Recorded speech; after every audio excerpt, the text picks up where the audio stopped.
Hello, Motorsport fans. Don't forget to subscribe, turn on your notifications, and like this video so we can keep the channel going.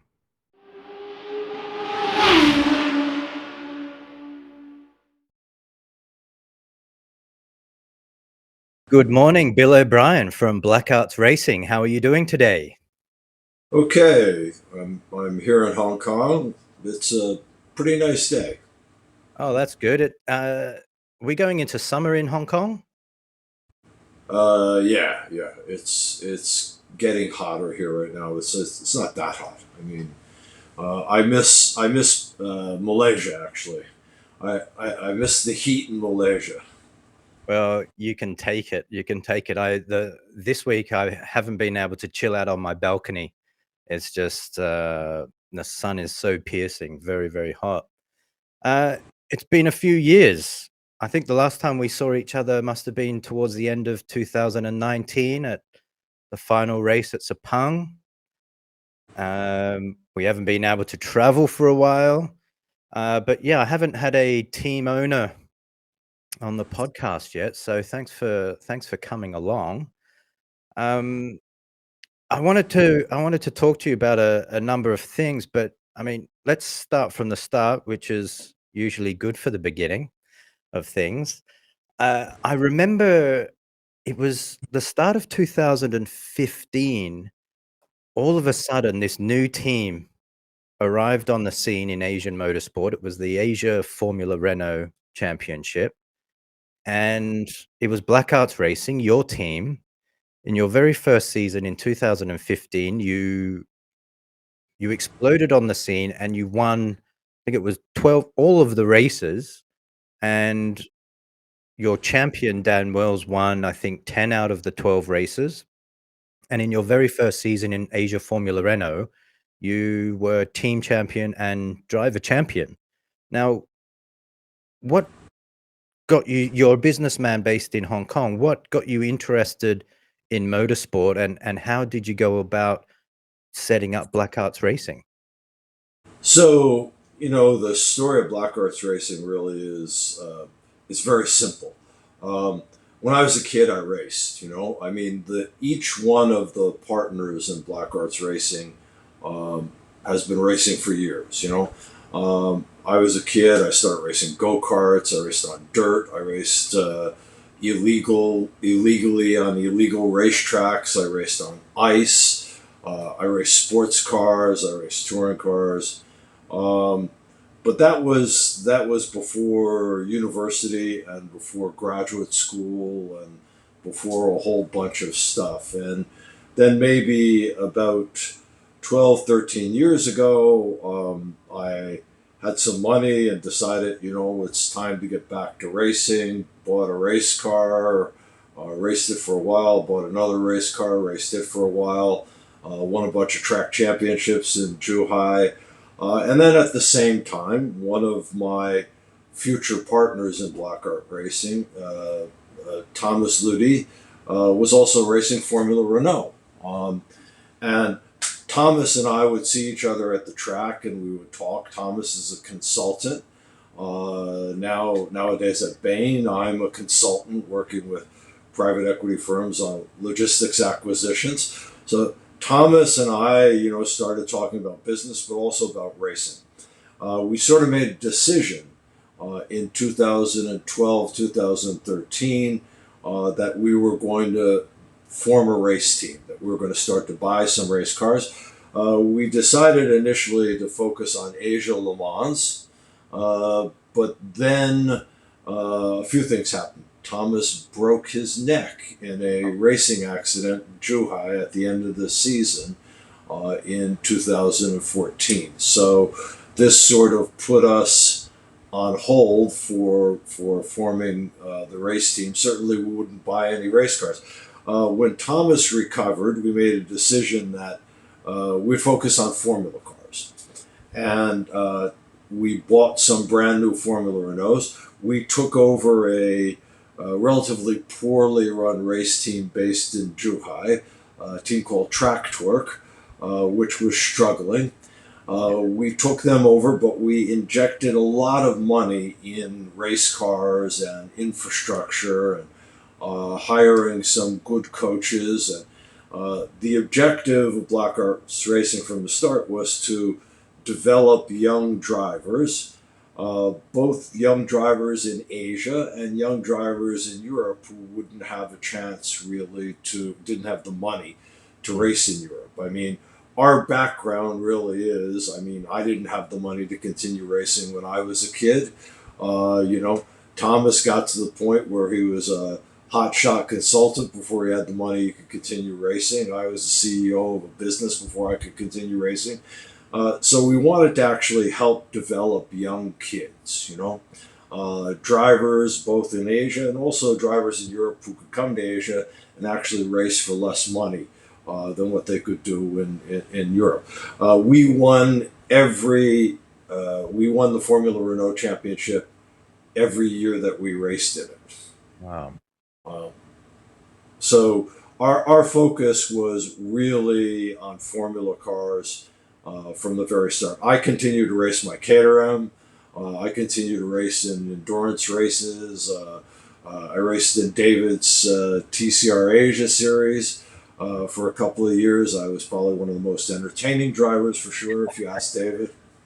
Uh, I spent a lot of time doing off-track reconnaissance in TCR Asia, uh, but the race team focused on Formula car racing and on driver development. And 2020, we won the Formula 3 Asian Championship, which was sort of like the height of the history of BlackArts Racing. And then after that, of course, COVID hit, and our team, like most of the teams in Asia, have been hit hard by uh, COVID and also the policies around COVID. Mm. Yeah, true. As you probably know, we've transitioned. We've moved out of Zhuhai, which was our first base. For a while, we moved some of our cars to Ningbo and the rest of our cars to Sepang, thinking that Hong Kong was our natural base of business initially, but with Hong Kong's border to China being shut down, we haven't been able to really utilize that. So we moved out of Zhuhai, moved to Ningbo. Then there were constant lockdowns in Ningbo and Shanghai, and eventually made the decision to move completely out of China and move our base to Sepang in Malaysia. Um, we're still the same initial focus, development of drivers. We spend a lot more money on coaching and on development. As you probably know, Alex Young, former F1 driver, Alex Young is the team manager right now and runs our testing program at Sepang. And Alex has really his own excellent setup and training and development with Axel. Has a fantastic e-racing series that we're now involved in as well, that we try to develop some drivers from e-racing, young Okay. kids, develop drivers from e-racing into driving real race cars. The past 2 months, we've been taking e-racing drivers and actually putting them in Formula Renaults. Eventually, hopefully, put them in the F3 spec cars. Right, right. And I thought you had moved down to Sepang a year or two before COVID. We Uh, actually moved half of our operations to Sepang about 2 years before COVID. right. Okay. And what was the reasoning behind that? Was that a business decision for Sure, country? sure, sure. One, Zhuhai and most racetracks in China are very hard to operate. Oh, Very hard, very hard to operate at these circuits. They don't really value race teams or race schools in China as much as they do corporate track days and the ability to extract money from Mercedes or Bentley or Lamborghini or Audi.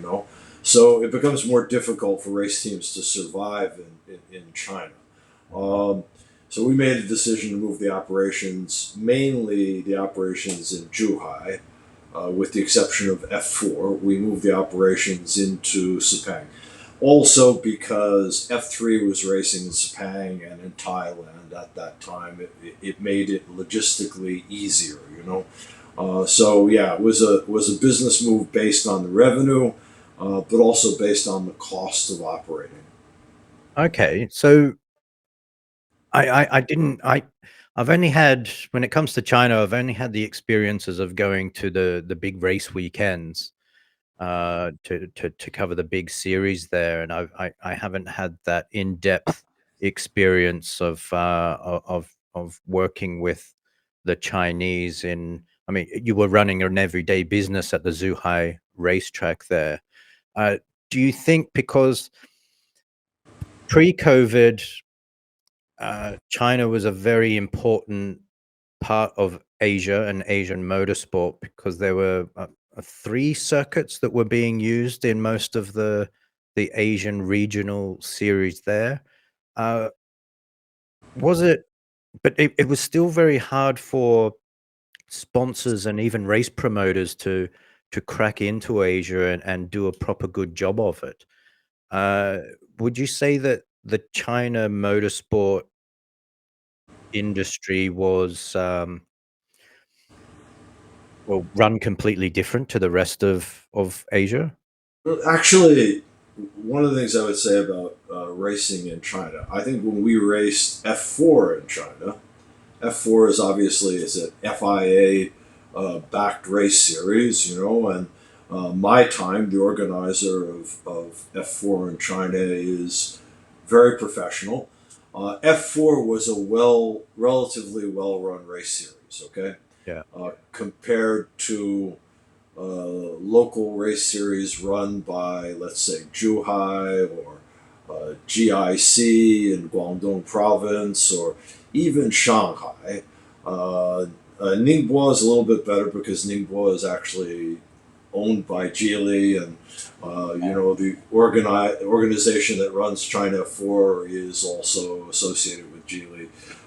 So Ningbo is a little bit better run. But I think it's difficult to operate in those other race series. You know, even um, China GT. David tried to get TCR Asia and TCR China together.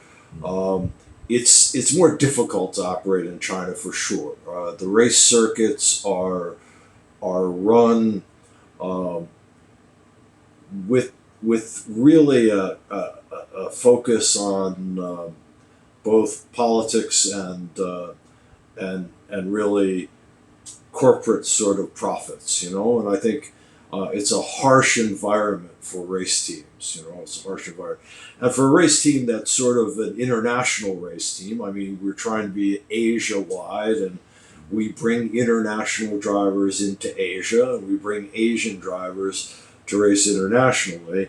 Um, for us, it was even more difficult politically, maybe in some ways. You know, I mean, we're four expats running a race team in operating mostly in China, and I think for us it was uh, you know, look, I worked in China for 30 years. I mean, oh, wow. you know, it's not it was a good place to work, but for a race team, it's a tough environment. You know, I think no one really.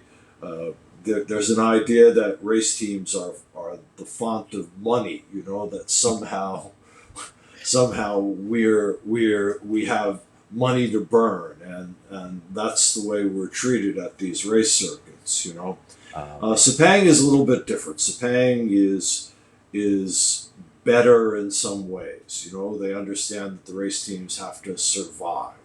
Mm. Um, Ningbo, I also think, was a lot better, a much better environment, you know, because my time and Geely, they understand race teams have to survive.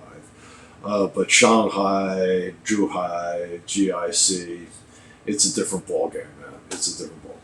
Yeah, it sounds like, what yeah, how I see Southeast Asia motorsport, Malaysia, Singapore, Thailand, it's it's run by ex-racers. They're actual racers, like the presidents and the CEOs of the motorsport associations, the ASNs.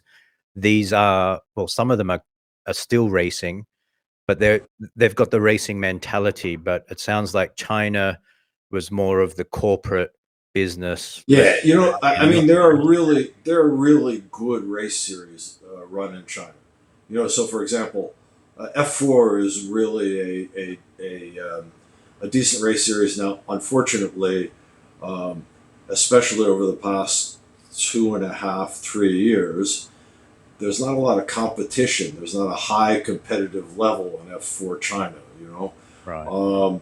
mainly because international drivers can't participate, and that would up the game a little bit, you know.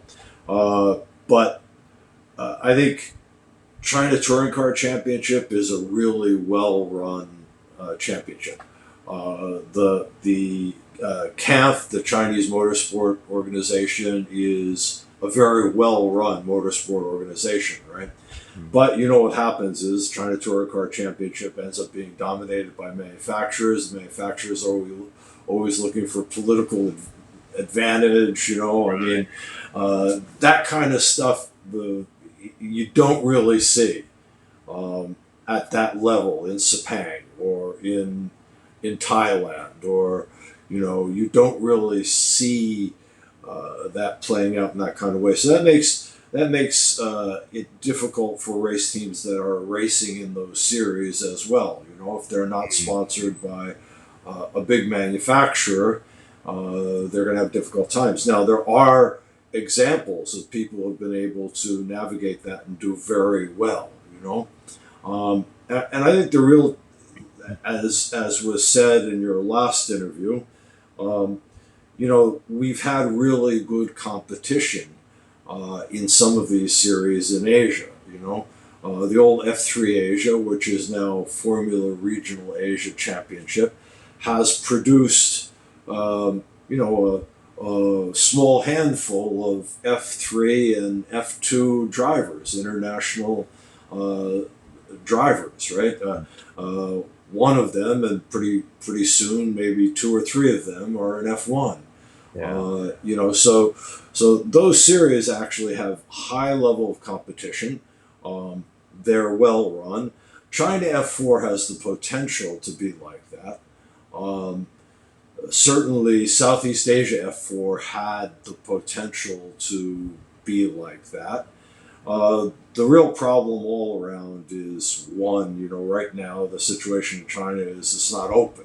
Mm. Even Macau, the past 2 years, as you know, the Macau Grand Prix has been F4, and it's been really no international drivers, really. Um, you know, so this zero COVID stuff and the pandemic, and then the policies around the pandemic, and the difficulty that China, Hong Kong, and Macau have dealing with the pandemic. Those things have made motorsports in China and motorsports in Asia take a big step backwards. I mean, you're absolutely right. I think, you know, there are some really, at least three and maybe more, top class circuits in China that we'd like to be racing at, you know, still. Yeah. But we can't get people and cars into those venues. Macau is a world class event. You know, every year before November, I have plenty of drivers and their parents and their sponsors contacting me about racing in Macau. Uh, but it's just impossible for the drivers and their families to get into Macau, and then it's impossible for me to put a proper crew together to work the races. You know, I mean, so I think the past 2.5, 3 years have been very difficult for motorsports in Asia because of that. The success of our team was really when we had a mixture of both Asian and international drivers. You know, that's how we won the Formula Renault Championship so many times. That's how we won the Formula 3 Asian Championship in 2020. That kind of synergy between one or two decent international drivers and some really good Asian drivers really helped us build our business and helped us win championships. But it's more difficult to do that now. Mm. As you know, F3 Asia is now called Formula Regional Asia Championship. But for the past 2 years, it's been held in the United Arab Emirates. It's been in the Yeah. UAE. We haven't raced in Asia for almost 3 years. The Formula Regional Asia Championship now. Is that must have an effect on your strategic partners as well, your sponsors? Well, Uh, of course, we've lost our sponsors because of this. yeah, because the last 2 years, yeah, every single race, all the 15 races have been at the same track, right? Oh, two tracks, Abu Dhabi, sorry, And Abu Dhabi and Yas Marina, right? no, Yas Marina and Dubai. Dubai, yeah. Yeah. And do you see? I mean, as a resident of Hong Kong, are you able to leave Hong Kong at the moment, or you're stuck in there? Sure, I could leave if I'm willing to do, come back and do a quarantine in a severely overpriced quarantine hotel. I mean, but for us, there are minimal flights leaving Hong Kong right now, and they cost treble what they used to cost. Right. And the hotels have these quarantine hotels have jacked up their rates about 2.5 to 3 times what their normal rates would be. So I mean, right now, if I can get a flight, yeah, I could go to the Middle East and then come back and do quarantine. This past season, the quarantine was, I would have had to come back and do 14 days in a severely overpriced hotel. Prison So, cell, basically. yeah, basically. And, this is killing the economy in Hong Kong. It's really driving people out of Hong Kong. But for race teams, it becomes even more difficult. So if you really want to run if you want to run a race team right now, you have to be competing really outside of China. I mean, there are teams inside China, and that's all they do. Chinese drivers inside China. And then there are teams outside of China who are either region wide like us or Craft Bamboo, or who actually race both Asia wide and also internationally. It becomes more expensive for us. It becomes Yeah. more difficult to actually operate.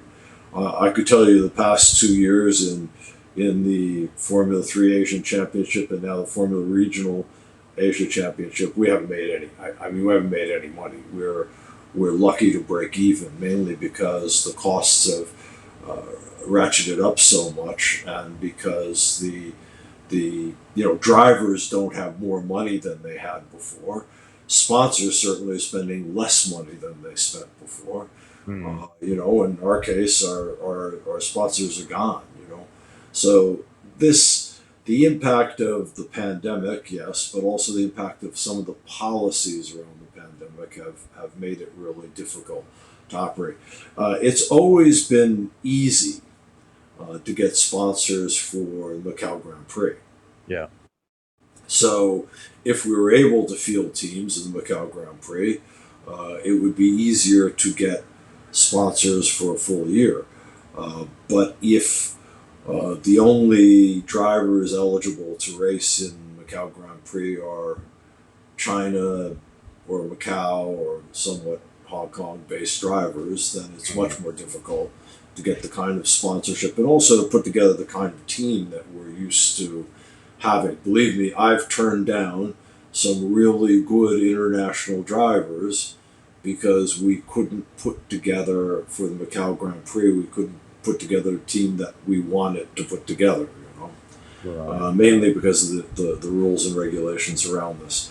So I think the pandemic has been particularly hard on us in the Asia-based race teams. Japan has their own racing culture, and it's Yeah. outstanding racing culture. Yeah. Um, They're a completely different universe in Japan. completely different universe, beautiful tracks, fantastic fans, close competition, really some high quality racing goes on in Japan. Um, but during this period, it's also been pretty much it's difficult even for international drivers to get in and out for Super Formula, which is a development series for FIA F3 and F2. I mean, Super Formula is basically um, it's close to an F2 or Indy Lights level car. The United States has its own sort of racing culture. Right now, it's a really good place to be racing in the United States, right? Europe is opened up now, so Europe has its racing culture, and the racing series in Europe are starting to flourish again, right? Mm, yeah. But in Asia, that's not the case for us. In The, Asia, sorry. We still don't have really a genuine Asia-wide race series. Asia Le Mans is racing in the Middle East. Mm. Formula Regional Asia Championship is racing in the Middle East. So we don't really have an Asia-wide race series right now. Do you? I wanted to touch on Japan again, just briefly. I want to go back to Macau and what you just said about the Asia Race Series. I remember Japan, even when I was publishing Autosport magazine in Singapore, they are so, uh, like I said, they're their own universe in Japan with racing that with Autosport and even Pit Talk Asia now, they don't send press releases in English. They're not worried about exposure outside of Japan. There's nothing us outsiders can really do in Japan for Japanese motorsport. And when I was spending time in the States, I had interested companies, both from the UK and the States, wanting opportunities to sponsor in Japanese motorsport. But I couldn't do anything for them because it's like they don't care about us. They do their own thing and they're not open to anyone else unless you're a foreign team going in there or a foreign driver going in there. Uh, So, so I think it's unfortunate. I think Super GT had made in the past an effort to race outside of Japan. yeah, they Uh, came to Sepang and it was right. the biggest crowd we'd seen for an outside race there. It was and amazing. and they've made efforts to merge their formula with DTM, which is it's no longer the touring car championship. It's sports cars as well now. Yeah. They've made efforts to merge, but the unfortunate thing is both Super Formula and um, Super GT, they really should have a global audience because it really is extremely high quality racing, And I think international drivers get sent there by Red Bull and by F1 teams to develop in Super Formula in Japan. But it's really hard. It's really hard for the drivers. It's really difficult, I mean, and the flip side of that is it makes it difficult for Japanese drivers to get the exposure that they need to get. Mhm. They either need to go to the United States or they need to go to Europe to start getting the exposure they need to evolve their careers. Mhm. And there are absolute superstars in Japan. Yeah. I mean, a third of the grid in F1 maybe could be, Japanese drivers or drivers who have raced in Japanese race series. If it was based on the quality of drivers alone. But uh, by having this situation where there is no international exposure really of those race series, and also especially the past several years, the difficulty for international drivers to get in and out of Japan, this makes it even more difficult. It's like China. Should China have more than one F1 driver? Should there be more up and coming Chinese drivers in FIA F3 and F2 right now? Absolutely the case, you know. But if you have an insular environment where there's not a lot of competition with international drivers, and there really isn't enough concern about that level of competition, then you're not going to have drivers evolving. And then those drivers like Joe Guan Yu or Ye Fei, or they have to go race in Europe. They have to leave China. Mm. They have to race in Europe, and probably from the level starting at karting and F4, they have to be racing in Europe. That shouldn't really be the case for Japan. It shouldn't really be the case for China. But it's going to take some big changes, maybe. And also it's going to require a lot more work from the FIA. Mm. Uh, I would touch on, and it's not just Asian, American, European drivers. I mean, it's not just a question of the nationality of drivers, but also gender as well. You look at the lack of. There are two Asian drivers in the W Series. Really, Right. this year, Juju Noda and Bianca, from the Philippines, right? Bustamante. Bustamante, who is a decent force in Asian karting, Yeah. and Juju raced in Danish F4 and did quite well. But it really shouldn't be the case that there are more drivers from the UK than there are from Asia in the W Series. I mean, that makes no sense whatsoever in terms of the the level of racing that takes place. You Mm. you start to have successful female drivers in Japan, successful female drivers in China, but they don't have the exposure either because of the lack of the international exposure of Super Formula, Super GT, Super Formula Light in Japan, or the lack of exposure or even interest in international competition Yeah. in race series in China. To run the Macau Grand Prix for 2 years, or now maybe even 3 years, uh, without international drivers, it's a tragedy, but it also does damage to the racing environment in China and in Mm. Asia in general. You we need to get beyond that somehow. And I agree with you on Japan. Japan has unbelievably great race circuits, Yeah. fantastic drivers.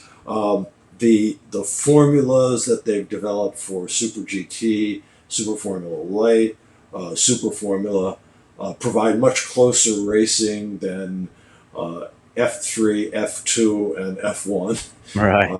Uh, I mean, really at the same level, if not better than racing in the United States, um, but not enough exposure internationally, really. True. And I think in the United States, racing has evolved even during the pandemic. I mean, because there's a lot more forward thinking in terms of creating closed loops and working on how to actually run the race series. So there weren't quite as many races canceled, and but the United States is full of international drivers now. So U.S. drivers racing, especially in Formula cars, have to Yeah. compete against really decent international drivers. That's why I think the U.S. has a better chance now of developing one or two credible F1 drivers, because there is so much international competition in the U.S. China, Japan, um, really have to get to that point where there is that much international competition. There's no reason whatsoever why there shouldn't be more Japanese and more Chinese drivers racing in FIA F3, FIA F2. Certainly, female drivers in the W Series. There should be more representation in Asia. Mm. Um, I wouldn't say necessarily less representation from the UK, but there's way more UK drivers than there are drivers from Asia, which doesn't make any sense to me, to tell you the truth. But I mean, I think that will change as well. That the W Series and the FIA has to wake up to the fact that Asia right now is underserved, and Mm. that means um, all of these kids growing up who uh, race carts, or who are doing online e-races. There are tens of millions of kids in Asia who have the potential to develop into good drivers, and that pool should be much larger than it is. But for that to work, FIA has to take it more seriously. It has to spend more time. We can't have a race series for all of Asia that only races in the Middle East. We can't have W Series that doesn't race in Asia at all. I mean, Oh, they're we not. Oh, they don't come over here. yeah, not yet, not yet. So we need to get Macau back open again. We need to get Shanghai back open again. We need to get Ningbo back open again.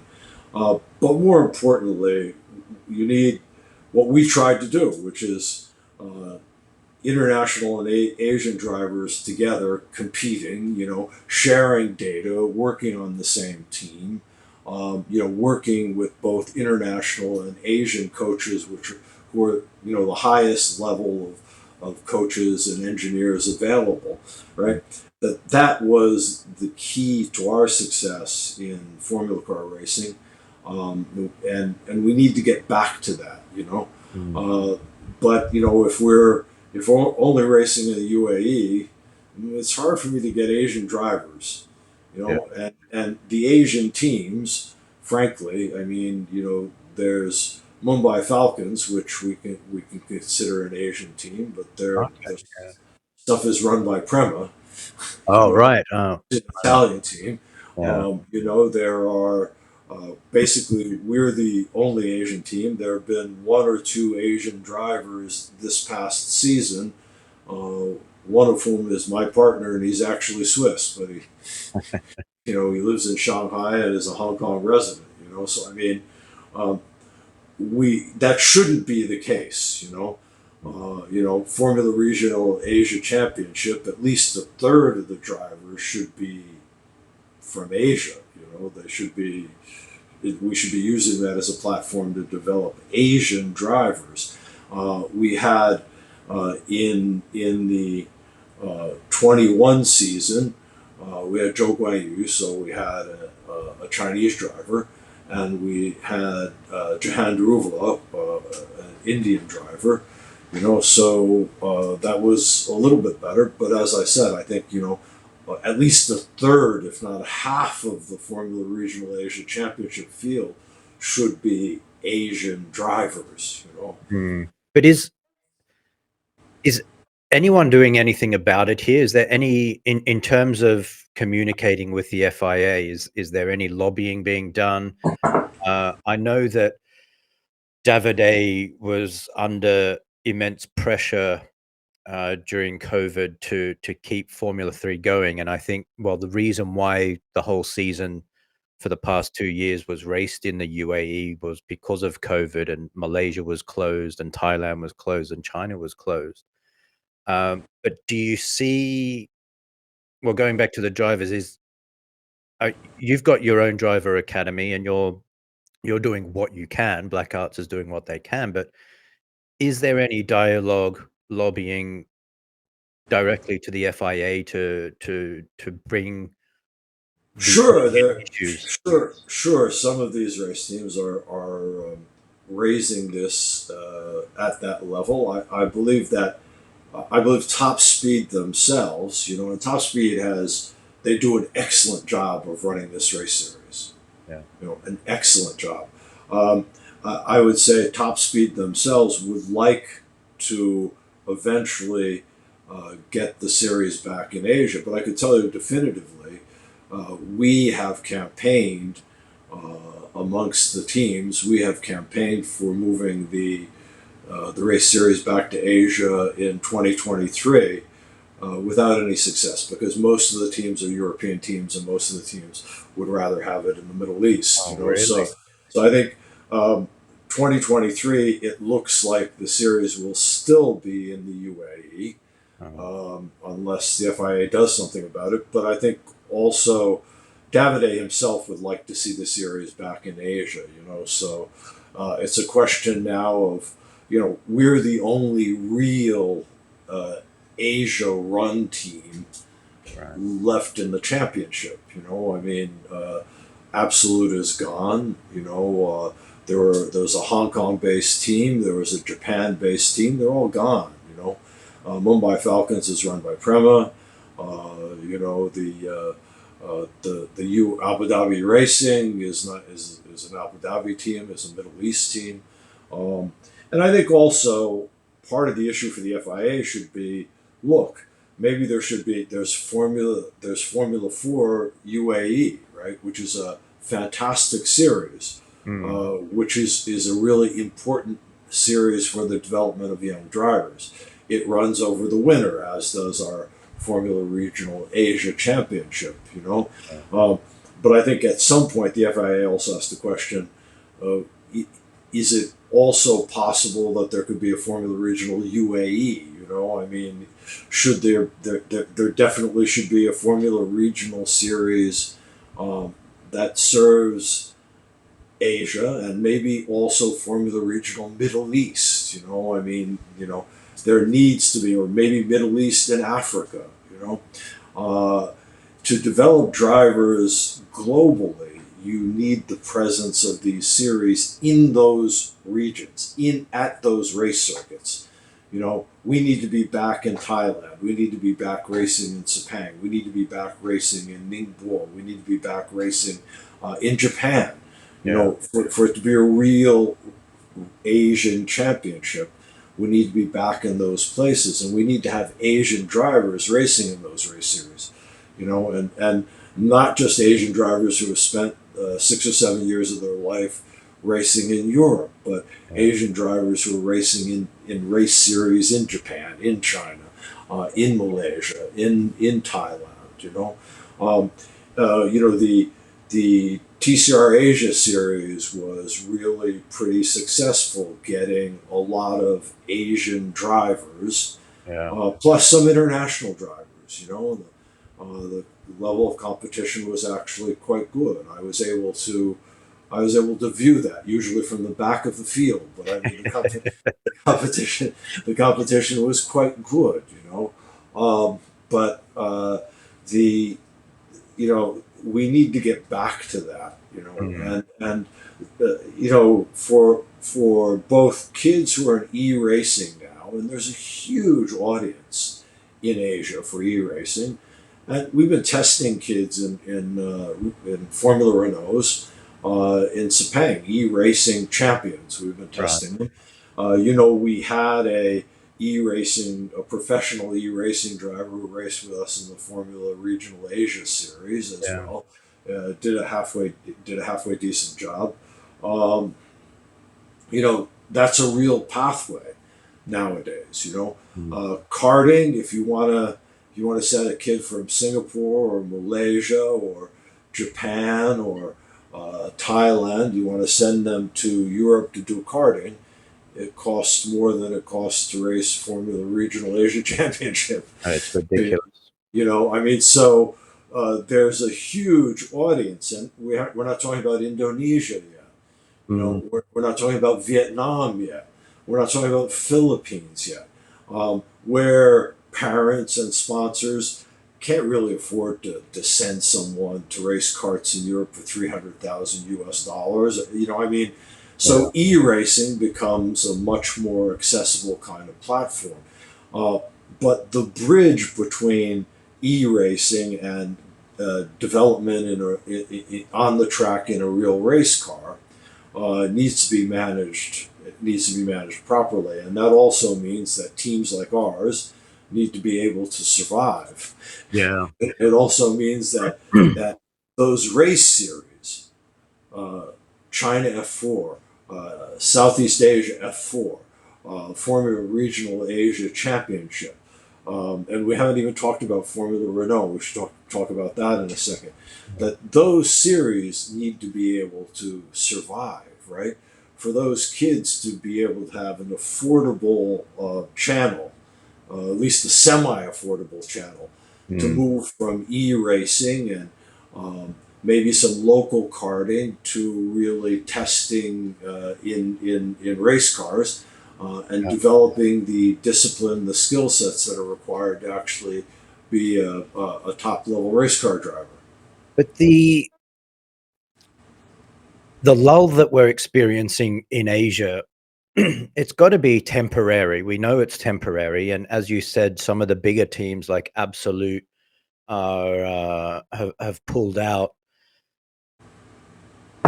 The question is, how long is this going to be, and do you see it? Because when you were talking about UAE and different regions in Asia, excuse me, the different regions having their own regional championship, the racing has always been strong locally in the UAE. The Gulf Formula 1000 championship was very successful. Um, what's your outlook? And this is bringing Macau back into the mix as well, because that's an extremely important event and has been for many decades in the development and of young talent. And you obviously have your finger on the pulse with Top Speed and Davide and the Macau Association as well, and you must be getting updates. Do you foresee Macau possibly happening this year? Something opening up at all, or is 2022 going to be dead again for North Asia? Well, we're hearing that zero COVID campaign will continue for 5 years, so Oh, really? I'm Gee. not sure that that may be just sort of front loading the bad news for people. You know that it's going to continue for 1 year or beyond that. I can't see uh, the Macau Grand Prix putting on a serious event without without participation from international drivers being made possible. You know, and being made possible means one of several things. It means either you create some sort of closed loop like F1 did when they came back, or like IndyCar or NASCAR racing did in the United States when they came back, you know, like the NBA did, you know, like Major League Baseball did in the United States, like football had to do, you know, to be able to do this. You know, like unless you created that sort of a closed loop environment where drivers come in and get tested, and then I mean it's sort of what we have in the UAE, except the UAE doesn't, um, you know, doesn't force people to sit for 14 to 21 days in a prison like hotel room, you know, but UAE, we have testing constantly. You know, people are getting access to Yas Marina, getting access to Dubai Autodrome. They have to be tested. Crossing borders, they have to be tested. You know, so we have that testing. There are those controls in place. Um, Macau is under a lot of pressure, I believe, politically. So this may end up meaning that you can't really run the Macau Grand Prix in a meaningful way. I mean, Right. honestly, the past 2 years, the F4 race, the quality of competition is, you know, there's a couple of top drivers there. Charles, who won both times, he Yeah. won a F4 championship for us, and he won a Formula Renault championship for us. You know, I mean, Charles is a top level driver, but you know, below Charles, maybe one or two other guys, and then you have a whole field of basically gentleman drivers racing in what is the most important race in Asia. You Yeah. know, you know, so I think, and there's not. Look, I'm a gentleman driver. You know, I don't think there's anything wrong with having gentlemen drivers in the F4 race or gentlemen drivers in touring car races or gentleman drivers at some level in sports car races in Macau. I've certainly done that. I mean, I'm not against that. But what I'm saying is your top race, the Macau Grand Prix, I mean, really, you need to have international drivers and you need to have a high level of competition. 3, 4, 5 years ago, we went to Macau. There were top level Japanese drivers, there were top level Asian drivers, there were top level European drivers, and Max Verstappen was racing there. And I mean, everyone who's anyone has raced on the streets of Macau. Past 2 years have been sort of tragic, and will it happen in 2022? Will the race actually even take place? I'm not sure. I think Macau is just shut down over 60 cases, 90 cases, 120 cases. I'm not sure that they're actually going to allow the organizers to go forward with the Macau Grand Prix under that situation. I read an article on Friday that said that Macau is closed off for visitors coming in and leaving, but the casinos are still open. Anyone can go to the casinos and have fun. It's like, well, Yeah, well, on the ball with that, aren't they?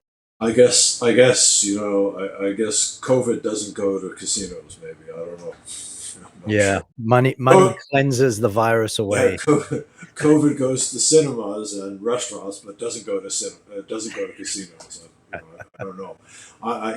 Obviously, the logic behind this in in the places where I live right now, it baffles you to some extent. Why things are done a certain way. But I think it's got a lot more to do with other factors and not necessarily really the danger of the virus at this point. I Wow. think there are other factors involved which we don't really want to discuss on YouTube. You know, so I think for the for racing business, it's been brutal. I mean, we don't have the kind of resources that we've had in the past. We've lost sponsors. We don't really, no sponsors are really seriously interested Wow. in the championships that we're running in right now because they're too small scope. I Mm. mean, if you pitch a sponsor on the idea that you're going to be racing in China, Malaysia, Thailand, Japan, maybe throw in Indonesia at some point, Mhm. then they're seriously interested. Vietnam, then they're seriously interested. Um, if you're just doing 15 races in the UAE, uh, you know, less interested. I mean, Yeah. so it's difficult for Asian-based race teams to survive in that kind of economy. How is BlackArts adjusting to that? And are you restructuring the business model, uh, considering that Sure, the lockdown in China and sure. Northern Asia is gonna be longer? And are you considering maybe other series like the Thai Super Series, for Uh, example, or sure. some of So for us, again, we're still focused on formula cars because it's the main platform for development of young drivers who are going to move on to right. FIA F3, F2, and F1 eventually, right? So we're still focused on formula cars. Me personally, no, I'm happy to race in Malaysia's championship. I'm happy to race in Thailand. I mean, me personally, yeah, I'm interested in racing in any of those series. But for the race team, we're focused on formula cars. So how have we have adjusted? Look, I mean, we moved 3 years ago. We made a decision to scale down our operation in Zhuhai because it just became too difficult. There weren't enough days open for race teams to test and get income. There wasn't enough time on track for us to train drivers. So we scaled down the operations in Zhuhai. We sent some of the cars to Malaysia, to Sepang. We sent some of the cars to Ningbo, right? And then when the COVID policies when it became impossible, the border between Hong Kong and China, mainland China, was closed. We moved completely out of Zhuhai. We shut down all our operations. We thought at least Ningbo, you have some traffic from Shanghai. Um, we moved more of the cars to Sepang. We continued to try to operate in Ningbo, but constant lockdowns Yeah. in Ningbo, constant lockdowns around the race circuit, constant lockdowns in Shanghai. Basically means you can't do any business. You can't be training anybody, you can't be generating revenue, and you're paying people to take care of the cars. You're paying people to be there. So ultimately, we made the decision to move out of China completely and focus on building the base up in Sepang in Malaysia. And Sepang at that time, Sepang was also closed. Mm. It was impossible to get anybody from outside of Malaysia to test the car, and for parts of each one of the past 2 years, it's impossible to get anybody outside of Sepang Yeah, true. into Sepang. So that's been difficult. Now we're finally seeing light at the end of the tunnel with regards to that. We're aggressively starting to do testing. We're working closely with Sepang Circuit to develop the racing school, the academy. Okay. We're actively operating in the E1 championship that Alex Young runs, the online racing championship, which operates at a very high level, and we're channeling drivers from that e-racing series into testing in real race cars. And this is it's an important development. We see that as um, a big part of the future of developing drivers in Asia. We need to Again, see more of it, though, Bill. We need to see more of it. I yes, hardly see anything of that on yeah, social yeah. media or anything like that. See, so that really is the case. I think one of the things we've suffered as a race team, uh, because basically we're running right now. Um, F3 Asia, the Formula Regional Asia Championship, we still spend the big money. Right. We still bring in, Formula, a former F1 technical director. We still bring in top level coaches. Um, but like I said, we don't make any money doing that. I mean, we're not raising our seat costs for drivers, and we've lost our sponsors. So I mean, we're really now we still are committed, and we've put money into um, supporting drivers who don't have the budget and getting them the ability at least to do some races. But we're not in a position without sponsors. We're not in a position to give anybody a free ride in a race car. I mean, we still have to charge money. We still have to charge money for testing, even though we're probably the most affordable option out there right now in terms of testing. I mean, for European drivers or for W Series drivers, uh, even for drivers in the United States to come test at Sepang, it's way more affordable than to test in Europe. It's uh, less than half of the cost of testing in Europe to test in Sepang. And Sepang, as you know yourself, is a mega circuit. It's technically difficult. It's physically a little bit difficult. It's psychologically and intellectually challenging. I mean, so Sepang is a mega circuit. And Sepang also we have the resources of a whole um, simulator training setup that Alex has, and we also have the Sepang karting track, which is Yeah.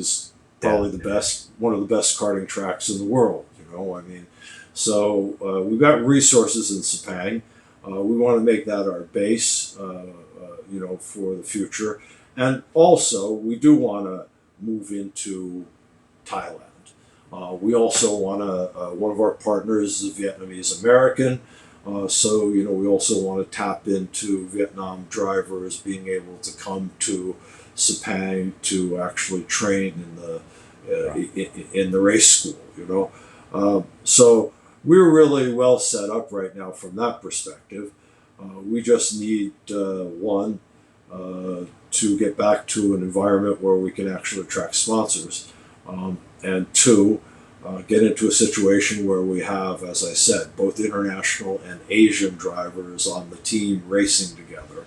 And we need more series to race in. Right now, our only race series for an entire year is the Formula Regional Asia Championship. So let's talk about what happened to Formula Renault. Oh, Um, yeah. what happened to F4?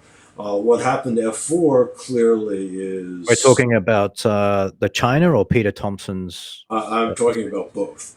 Okay. So, we have karting. We have karting in China. The karting environment in China is uh, harshly impacted by the pandemic as well. I mean, there haven't been competitive karting races going on in China for a while. But I think F4 China is very important. It's a very important stepping stone, right? But as I said before, with China closed, um, it's impossible to create the competitive environment that's required. And I'm not sure that my time is going to be able to run F4 China this year.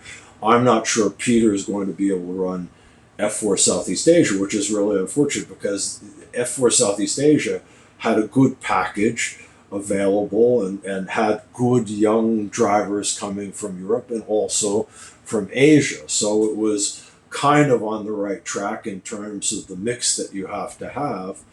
But the money just wasn't there. I mean, Yeah. the support is not there. Without a mega sponsor, F4 China has Shell, but without a mega sponsor like Shell or Motul or somebody, I don't know if Peter can continue having that kind of racing environment with good local drivers racing against good international drivers.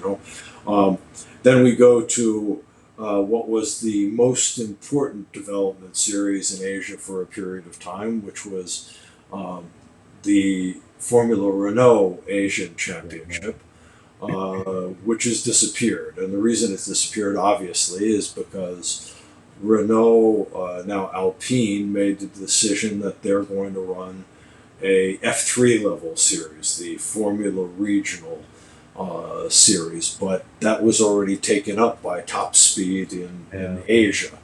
And there have been attempts by FRD to sort of start a Formula Regional series with the now Formula Regional chassis and the Alpine engine. But there haven't been a lot of takers. I mean, one of the reasons is because really, I mean, Top Speed is a professionally run, well run race series that gets things right. And Yeah. Formula Renault is kind of spotty. I mean, we won the Formula Renault championship every year mainly because we were really serious. Every year it was us fighting with ART, basically because the two of us were professional, well organized, focused, and really had good coaches and put money into the coaching of the drivers. But there wasn't a lot otherwise happening. It was just us and ART. Yeah. Without us and ART, there is no Alpine run Formula Regional Series in Asia, and that's unfortunate because there is no regional series in Asia right now. Mhm. And the environment is open and ripe for that kind of a series, but it's not going to happen the way things have panned out with them. And hopefully, our only hope right now is that Top Speed gets the series back uh, in Asia. Um, Formula Renault itself um, stopped once Alpine moved to the F3 level regional car, right? Couldn't Kenneth and FRD launch another series using the older Formula Renault cars? Well, right now we're trying to launch a series using we're looking at the idea or discussing with the Sepang race circuit the idea of in conjunction with the Malaysian Championship, the touring car series, to run a Formula Car series. It would have to be at this point. It would have to be like a Formula Libre, All right. with open open formula with different classes and maybe with some restrictions on the cars, right? I mean, because right now we have, I think at the end of this, in the fall, we're going to have 3 Formula Renaults and 3 F3 cars in Sepang, right? Yeah. Peter's got a whole host of F4 cars. I think whether or not you could run this series, yes, there's a bunch of old, non-homologated now Formula Renaults in China and in Sepang in Malaysia. Uh, could you run this kind of a race series? Yeah, it'd be possible. I mean, it would depend on the rules, but also depends a lot on F4 Southeast Asia. If F4 Southeast Asia is able to happen, then that's the series. I mean, if F4 Southeast Asia doesn't have enough cars on the grid, then F4 Southeast Asia plus some Formula Renaults. I mean, maybe even some Formula 3 cars. I mean, But Peter that. would have to get more up-to-date cars, newer cars, because that Well, was well, the I don't. last few years of the series. It seemed like, well, maybe it was because the Southeast Asia Formula 4 joined the same weekend as the Asian Formula 3 series, and the comparison between the 2 cars just made those F3 cars made the F4 cars like Well, 100 years as old. you know, you have enough experience to know that that's not the case with other F4 series, right? You know Yeah, that the gap between an F4 car in the UAE and an F3 car in the UAE is about 3 seconds, right.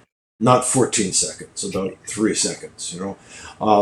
Yeah, that's got something to do with the age of the cars, but I would also say that the cars that Peter has are basically the same age as the cars that F4 China has. Right. So neither of those series has updated the cars, and the reason for that is money.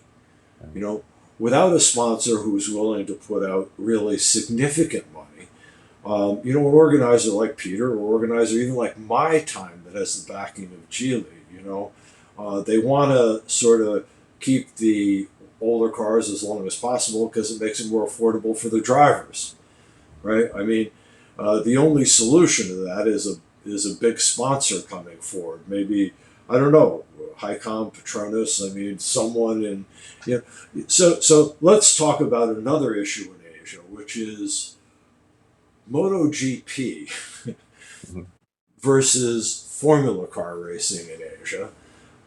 MotoGP has been much more successful in developing a following in all of Asia, especially in Southeast Asia, Mhm. compared to Formula Car racing. And, the organizers, Top Speed, My Time, even Peter, we need to pay attention to that. We need to pay attention to the fact that there are probably thousands of potential Formula Car drivers in Indonesia, Yeah. you know, and they're all riding motorcycles. Mm. They're not even racing karts to some extent. They're racing, mini bikes, Yeah. small scale motorcycles. So motorcycle racing has been taking really all of the the energy and enthusiasm that's required to develop riders for MotoGP. I mean, we're in terms of Formula Car racing, we're doing not as good of a job, right? We need to do a better job. The FIA needs to do a better job. Can I cut in there? In terms of doing a better job, do you think one of the reasons why it hasn't exploded with a huge following and there hasn't been a definitive ladder career path is because there's been too many formula series that are effectively competing against each other? No one is working together, are they? Yeah, well, I think Formula 3 was that's different to Formula 4, and they're chasing the same. They're fighting for the same sponsors. They're fighting for the same budgets. They're fighting for the same drivers. well, There's that goes no back. synergy. That goes back to leadership from the FIA to All say right. there will be one Asian F3 level Formula regional level championship. Yeah, there can be a China F4 series and a Southeast Asia F4 series, but somehow you've got to actually at some point um, have them working together. I mean, this is a real problem. There's a vacuum, and I think it's because the FIA doesn't pay enough attention to Asia. Mm. They don't pay enough attention to Africa. They don't pay enough attention to the Middle East. They don't pay enough attention to India. Mm. I mean, and certainly they don't pay enough attention to the United States. But the United States has its own bodies. IndyCar has a SCCA is the vehicle for the FIA, but SCCA is lower tier compared to the road to Indy. I mean, Yeah. so FIA doesn't pay enough attention to anything outside of Europe and the UK. Mm. Honestly, and that needs to change somehow. Now, um, now we have Emirates leadership of the FIA. Somehow we'll hope that means more attention paid to Asia, more attention paid to the Middle East, more attention paid to And Africa. yeah, and Lung Nian, the president of the Singapore Motorsports Association, he's recently become the. I might get this wrong. He's recently become the vice president or the president of Asia FIA, something like. I'm trying to get him onto the podcast. I know him quite well. So somehow we need a more serious effort here, and like I said, it's ludicrous that you have more drivers from the UK in the W Series than you have a total number of drivers from Asia. I mean, it doesn't make any sense at all. I mean, uh, and you may say, well, there are more women racing in the UK because it's got a more developed racing culture. Well, that's exactly the point. We need to have a more vibrant racing culture with some region-wide leadership in Asia, and certainly the old Formula Renault Asia series had a chance, maybe, to be an Asia-wide series, but because most of the teams were small, there was never support for FRD to go beyond just mainly racing in China. I mean, the smaller teams, they didn't want to go to Japan. They didn't want to go. We went to Korea one year. It's a mega circuit. It cost a fortune to race there, but there wasn't really that push in touring car racing. David did a really very good job of getting that done. I mean, we raced in Korea, we raced in Macau, we raced in Spain, we raced in Thailand, we raced in China. I mean, he did a really good job. But Formula cars, we haven't had that leadership. We haven't had that push. We haven't had people bridging that. The top speed uh, got to that point maybe 3-4 years ago. We raced in the UAE, we raced in Japan, we raced in Thailand, we raced in Sepang. Um, we raced in China. Um, you know, we got to the point. That's the way the Formula Regional Asia Series has to be. Yeah. And W Series has to have either a W Series Asia or they have to start doing some races in Asia. And I can tell you that this bridge that we see between e-racing and eventually developing drivers for formula cars, it's probably stronger um, in Malaysia, in Thailand, in Indonesia, in the Philippines than people realize. That those kids are going to end up racing motorcycles. Yeah. They're Exactly. going to end up racing motorcycles because the organization on the motorcycle side and the cost structure and everything is better. Mm. Is better, and that's why you have And uh, cheaper. and cheaper, and that's why you have more Asian. MotoGP, Moto3, Moto2 riders, right? I mean, it's because it's cheaper, and because the infrastructure is there, and the support is there, and Shell and now Idemitsu, that they have big support behind a talent cup for young drivers on smaller 100cc bikes. I Yeah. mean, they have both regional, they have Asia Championship, and they have an international championship.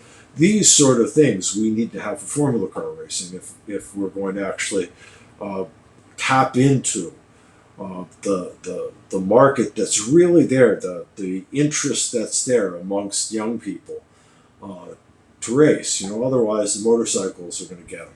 I mean, But otherwise. yeah, I mean, Razlan Razali, when he was CEO of the Sepang circuit, they did an amazing job bringing the Shell Advanced. It was the Shell Advanced Talent Cup Yeah, yeah, wheel bike, and from the get go, that was just huge. I mean, they didn't have enough bikes for the yeah. riders See, uh, so signing so up. it takes a sponsor like Shell. Mm, I mean, if FRD in the old days of Formula Renault, if they had had a big sponsor like Shell, I mean, or Motul or Petronas, they would have had a race series that uh, bridged all of Asia because they wouldn't have the smaller teams grousing about not wanting to go to Japan or not wanting to go to Malaysia or not wanting to go to Thailand or yeah. not wanting to go to Korea. I mean, we would have gone to all of those places if we would have had that kind of backing, that kind of sponsorship. Um, but some of this is also the FIA. It's the lack of focus on Asia, lack of focus on Africa, lack of focus on the Middle East. I mean, uh, certainly a lack of focus on Southeast Asia. You maybe a little bit more focus on China, but I mean, as I said, the competitive environment in China has really suffered over the past several years as well. You're not going to see drivers coming out of, in the past we've had drivers coming out of the China, um, the China Touring Car Championship. Yeah. We've seen drivers come out and actually race, actually win races in WTCR, actually be test drivers for Formula Car teams. I mean, so we've seen that take place, but that's not going to happen anymore.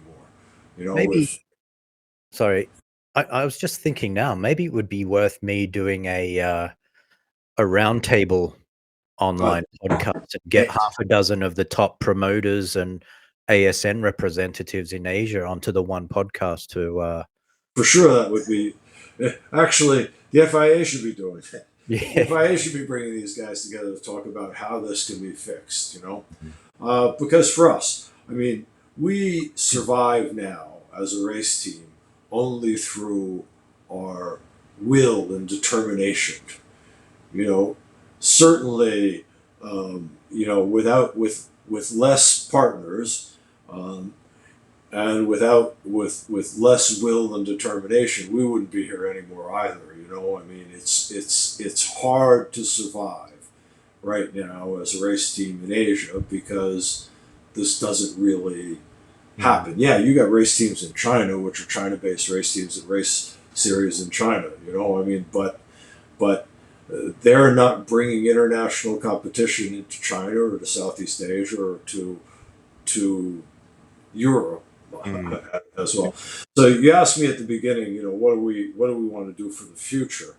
I mean, certainly we still see our mission as developing this body of Asian drivers who can compete on an international level, and also bringing international drivers who can't afford to race in, Formula Regional European Championship by Alpine, but can't race the Euro Formula Open Championship, can't afford to race there, but they can afford to race in the Formula Regional Asia Championship, or they can afford to race in F3 uh, China, or F4 China, or F4 Southeast Asia, right? We're still looking to be able to do that, to bring Asian drivers to international competition, bring international drivers to Asian competitions.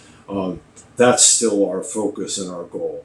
Um, Touring cars, like I said, me, some of the other partners, we still are interested in racing touring cars, still racing endurance races, still interested in doing that stuff. But the focus of the race team really is on developing drivers in Formula cars. But maybe for the continued, or to get back to the success and the financial success and the sponsorship success that you've had in the past, maybe you do need to go down that route. I mean, we've got Bangsian Grand Prix this weekend in Thailand, which is becoming, or has become, the Monaco event of Asian motorsport. And the dominating team, not just on the track, but publicity wise, is Be Quick Racing, Hank Sure. and Bilski. They need some competition. Why doesn't BlackArts get a cool GT car down there and take on Be Quick? Because our focus really is getting kids to develop in these formula cars. I mean, that really is our focus. I understand this, and in fact, I was a proponent for years to get us racing Formula Renaults there. Right. I mean, At the Banksian event. yes, Oh, okay. yes. I was a proponent for years to get us to race Formula Renaults there, and I'm a proponent to get us to race the F3 level Formula regional cars there. I mean, right now it's a premier event. The touring cars and the sports cars, it's great. Yeah. I mean, it's a great event. So that kind of stuff will help us develop Thai drivers in the future as well. Thai kids will see that, and it's so cool. The problem is you can't get the Formula Car teams to go there unless we've got some sort of decent sponsorship, because you're gonna bust up a lot of cars. There's no doubt. I mean, there's got to be that support. And Formula Renault, we weren't able to convince any of the other teams. Maybe maybe BlackArts and ART would be interested in doing something like that, but nobody else. Mm. Or maybe it was just BlackArts that was interested in doing something like that, and nobody else. So without that, you can't really do it. And now you've got most of the teams that are in Formula Regional Asia Championship are European teams. Mm. But what do you? I've been saying this for years, and we've said it a number of times on this podcast, and I've written about it as well. When I was running AMD, Asia Motorsport Development, and we were helping develop young talent, uh, it got to that point where we were educating the parents and the kids that you shouldn't put all your eggs in the formula basket and focus your life on getting to Formula One, because you can have a fantastic, successful career and a long-term career being a GT racer. Sure, With formula cars, and especially with Formula One, is very restrictive with what else you can drive in, the costs as well. But if you become a good GT racer, one month you're racing a Ferrari in America, next month you're racing a Porsche in Europe. You can develop a huge career, and drivers like Richard Bradley and um, sure, Earl Bamber and things have proven that. I mean, sure. So, does that so not fit into the BAR mindset? of course it does. And in fact, you're mentioning some folks. I mean, Richard is one of our top coaches. I mean, Nick Cassidy, Oh, who yeah. is in Kiwi. Formula E right now, has been one of our coaches in the past. Uh, uh, Danny Watts was a coach for us in the past. I mean, uh, these are all guys who have raced sports cars, and some of them have won once 24 hours race. Some of them have evolved and raced in other forms, and for sure, our current coaches will also. Alex is our team manager. Alex started racing Formula cars and eventually was paid to race sports cars, right? Okay. Yeah. So that path is definitely there. You're absolutely right. But it's not the path that kids should take initially. And I'll explain why in a very simple, slightly technical way. Uh, what's the most important thing that you have to teach young drivers when they first get into a race car? When they first get into a race car, before they get into a race car, you have to teach them the discipline of learning race circuits, the intellectual exercise of actually learning a race circuit, and um, that may mean a lot of work on a simulator. You don't learn race circuits in a race car. If when you get in the race car, you're learning the race circuit, you're in trouble already, and you're not going to be able to feel and give the feedback that's required to actually progress, you know? So you need first to have, before you ever get into a race car, you need to learn the race circuit, right? Okay. But once you do get into a race car, what's the most important thing we have to teach a young driver when they get into a race car? They've been in a simulator, they've learned Sepang, let's say. The most important thing we have to teach them, because they now know the circuit, they know the lines. Um, the most important thing we need to teach them is the braking. Right.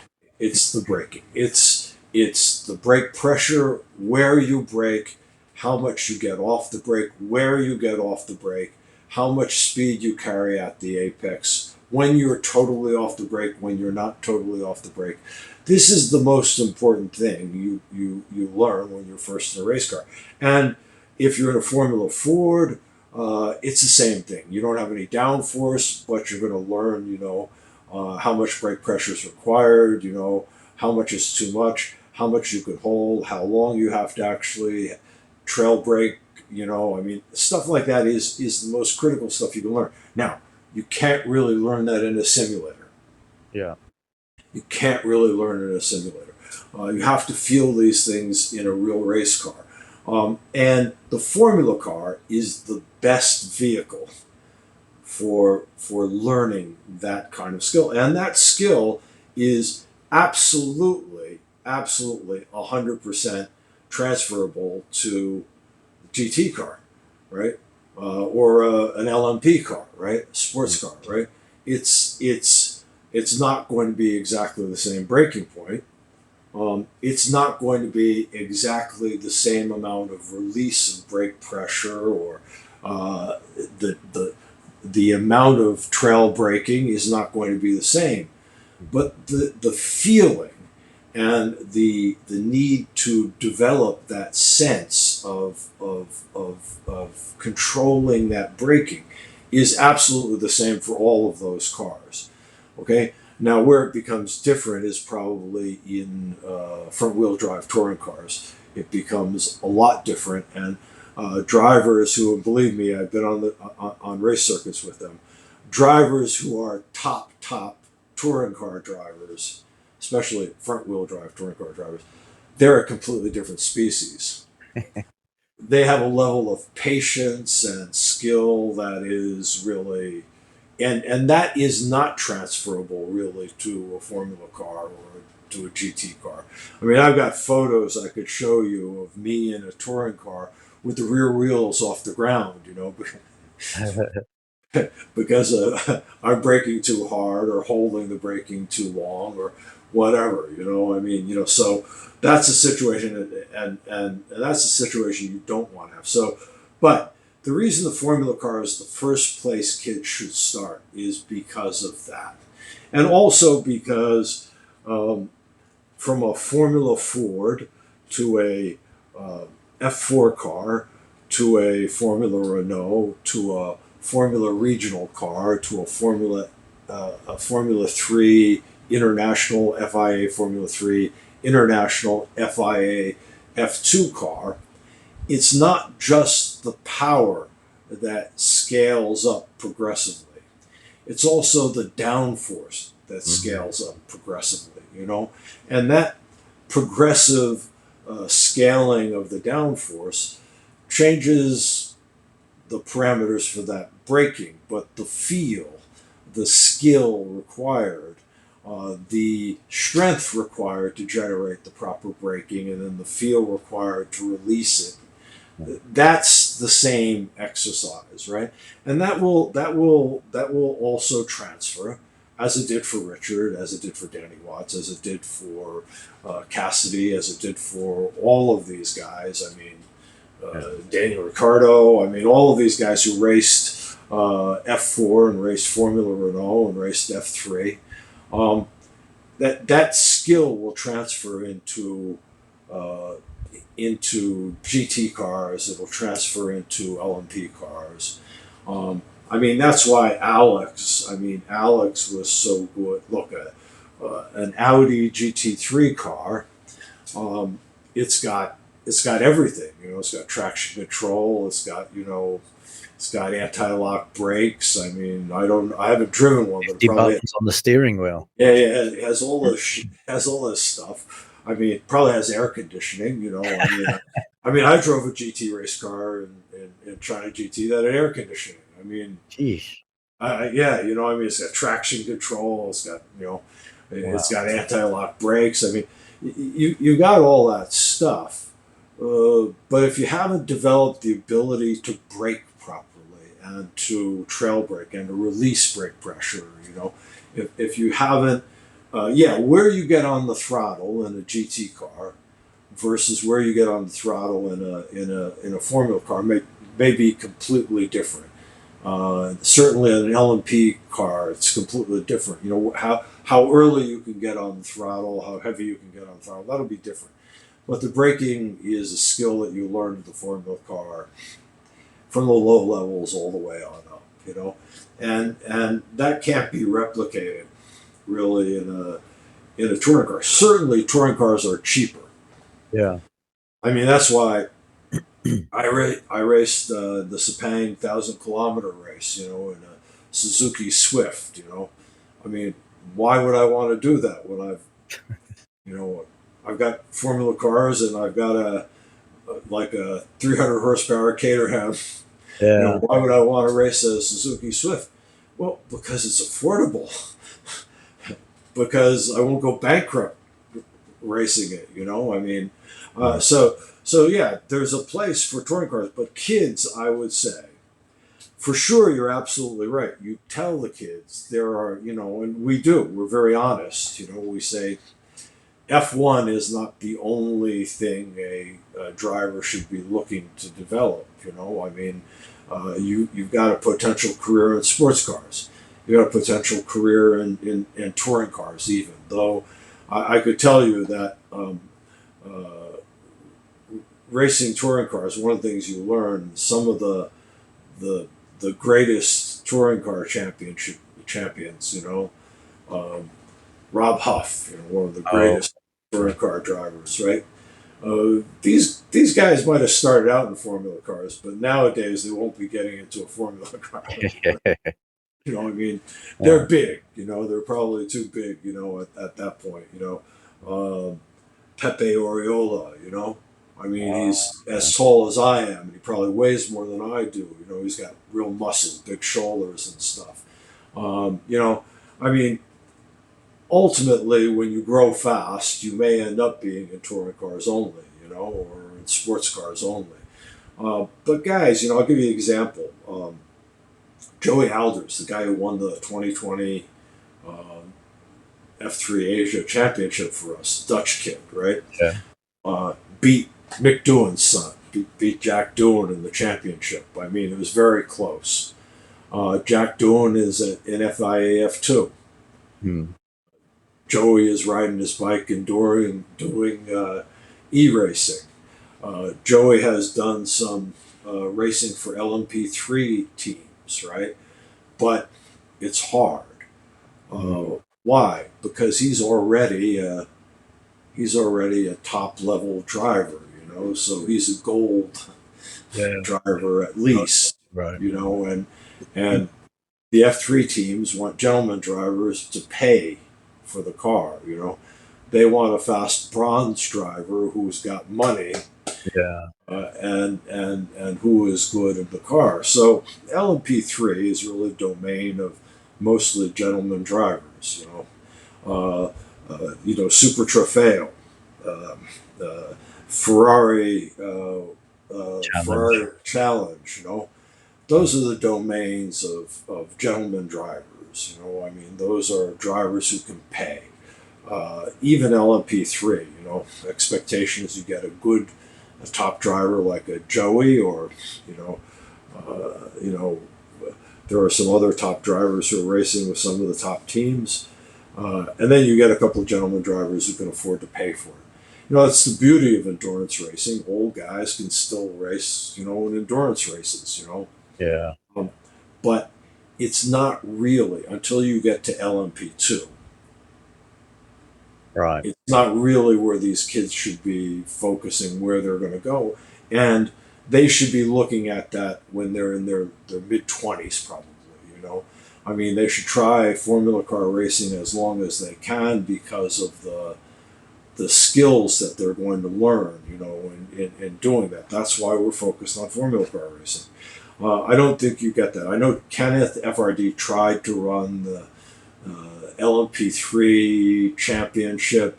He ended up paying for most of the All drivers, right. giving them discounts. I mean, um, it's a series for gentlemen drivers.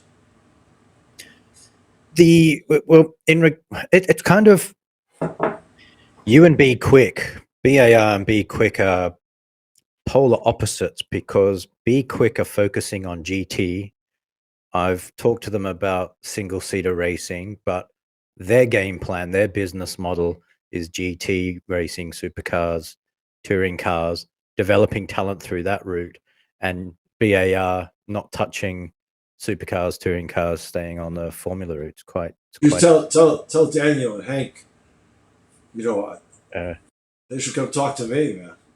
well, there's got to be something there, but I think Yeah, yeah, yeah. the state that Asia and motorsport is at the moment, you guys need to be competing against each other. Bring us a show. Well, the reality is there are teams that have evolved in that direction. So ART worked for a period of time where they had Formula cars, GT cars, and touring cars, right?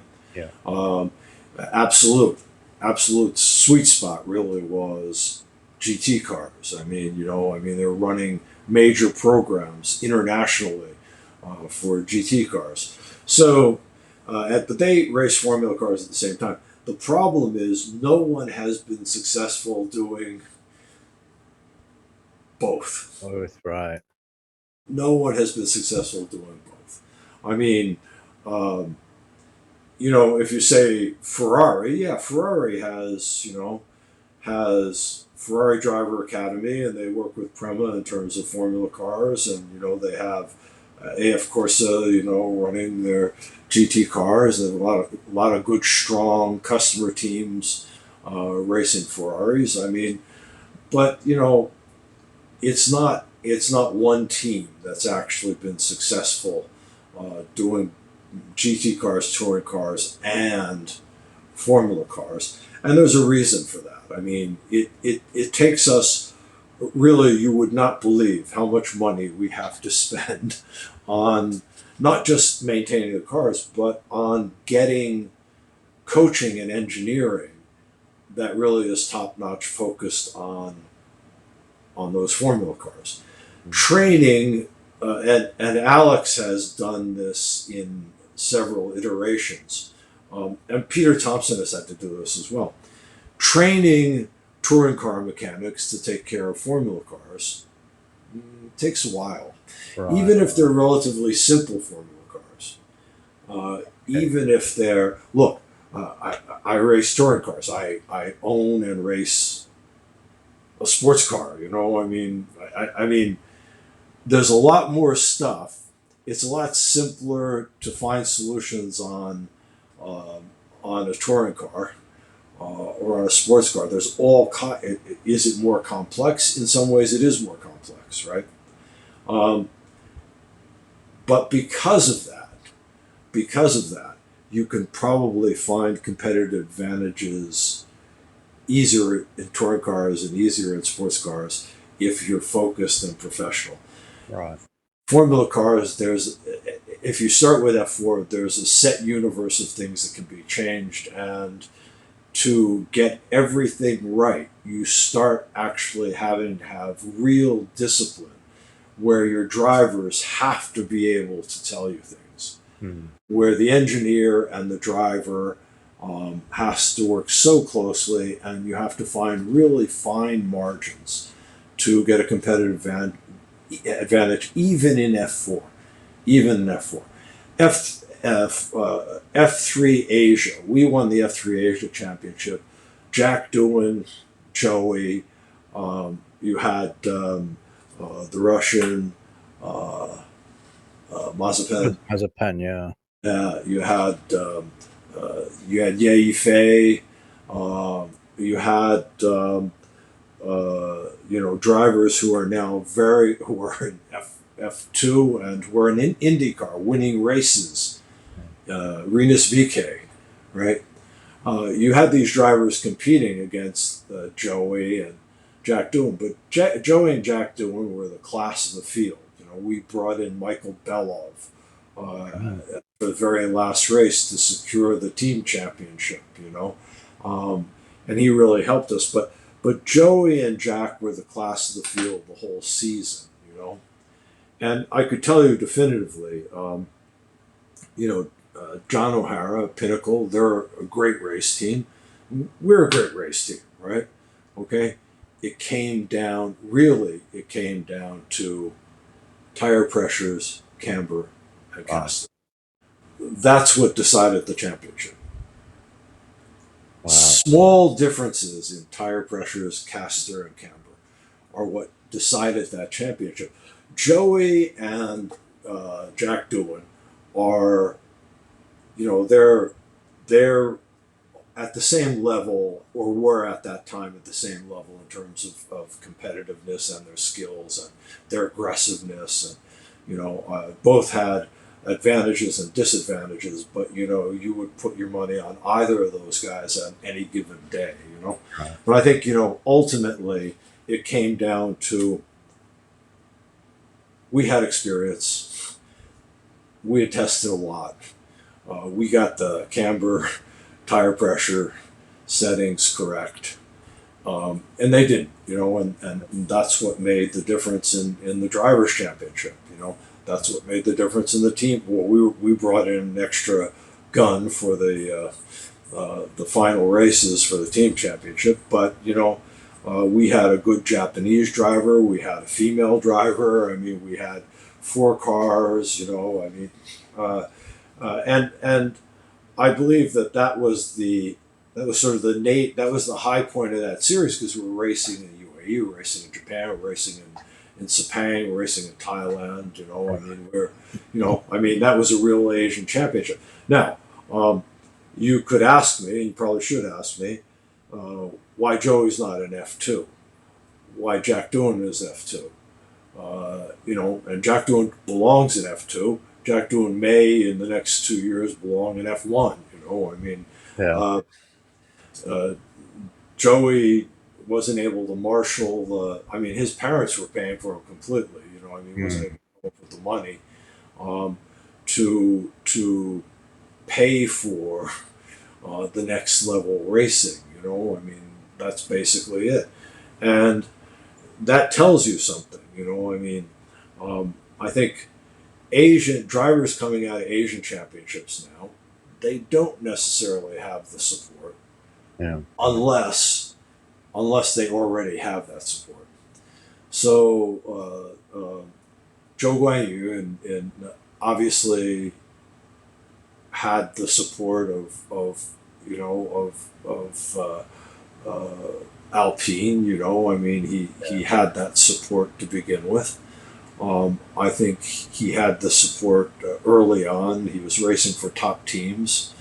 Uh, there's a couple of young drivers now who are really young, who have the support of Ferrari Driver Academy. if drivers get that support early on in their career, they don't really have to worry too much. And I know what you're alluding to there, as in born into it, because there's I don't think and Jack Doohan is not racing F2 because his dad was Mick Doohan. I don't think his dad ever made it easy for him to succeed as a race car driver. I think the reality is Jack Doohan is a really talented driver who should be in F1 in a couple of years, right. whose dad just happens to be probably one of the greatest, if not the greatest, MotoGP racers in history.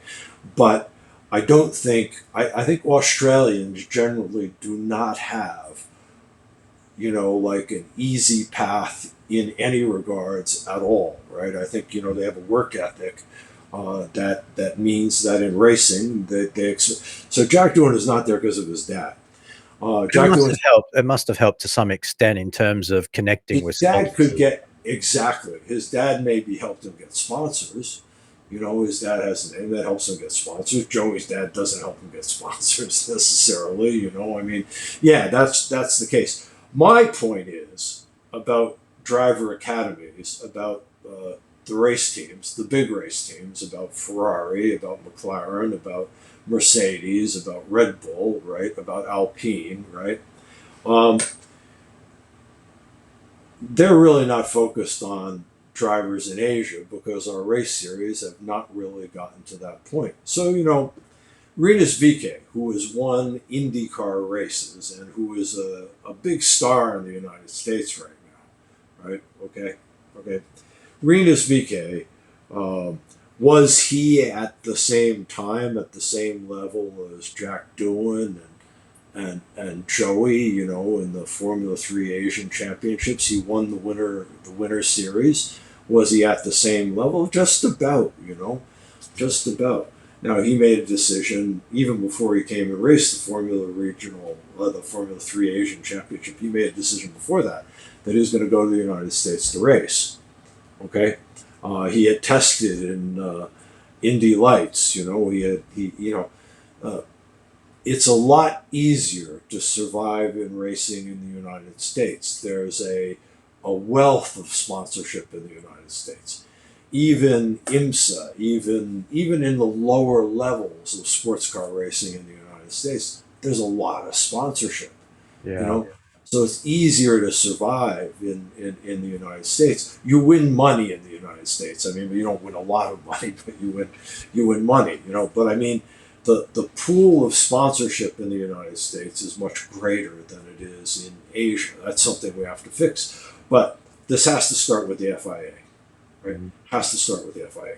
There has to be more of a push to make a greater competitive environment in racing in Asia. And are we going to end up with the same kind of wealth of sponsorship that they have in the United States? Not for the next 10 years, probably. you know, Uh, I, I mean, unless I get involved again.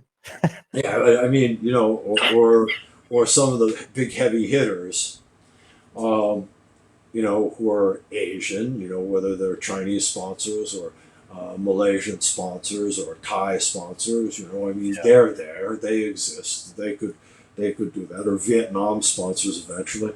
I mean, but we need that environment to develop here. But to do that, more attention has to be paid to the young Asian drivers. You know, you know, we have to create, and this doesn't exist right now. I mean, the Malaysia Championship.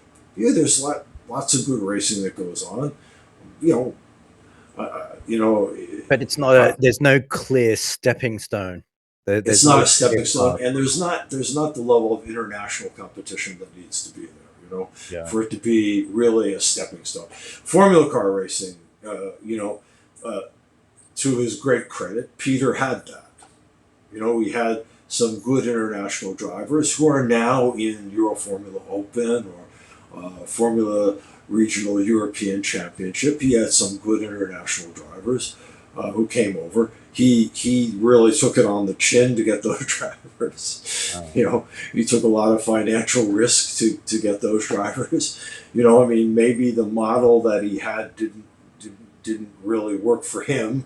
Mm. You know, but I mean, it's really the case that uh, some sponsorship from somewhere could have made that the kind of series that it needed to be, you know. Mm. And I would call out the companies in Asia, you know, that could be sponsoring this, that are sponsoring MotoGP teams, or sponsoring Moto 2 or Moto 3 teams, you know, or sponsoring other things that, but you know, we could be developing a whole generation of drivers uh, from China, from Japan for sure, definitely. Um, that's a Japan is a different set of issues, really. Japan has plenty of sponsorship. Um, we could be developing a whole generation of drivers from Malaysia, from from Singapore, from Vietnam, from True. Indonesia. You know, But from I think local companies is the wrong route because it's too expensive. I mean, one of the reasons why I was successful in getting motorsport sponsorship is because I was focusing on foreign companies who were paying in US dollars and euros and pounds. I think it's both. I think it's both. But I'll tell you, we had a very good American sponsor for 2 years, and we had Motul, some sponsorship from Motul as well. Um, but if the exposure for those races is so limited, and it really ends up becoming so insular that it's only happening in Malaysia, or only happening in China, or only happening in Thailand, those international sponsors are not going to be interested in that. You Yeah. know, they're not going to be interested in that, and that's why we have to actually push for a more Asia-wide, more competitive series. Japan is a different case. There are plenty of sponsors in Japan, and they're not just Japanese sponsors. They're Japanese companies that are global. You know, Yeah. I mean, Petronas is not just a Malaysian sponsor. They're a company with global reach. You know, I mean, there are plenty of companies in these CP in Thailand. You know, it's a global company. You know, I mean, it's not going to be. Um, but if those series are just local, insulated, isolated kind of series, sponsors are not going to be interested. You know, Yeah. I mean, one of the problems we have is, you know, sponsors are really not that interested in 15 races in just in the UAE. You know, I mean, maybe Middle Eastern sponsors would be interested, but you know, we don't have access to them. You know, Yeah. you know, so I think we've got to get the racing to be again at least on a regional level with enough of a push from the FIA where it's quality.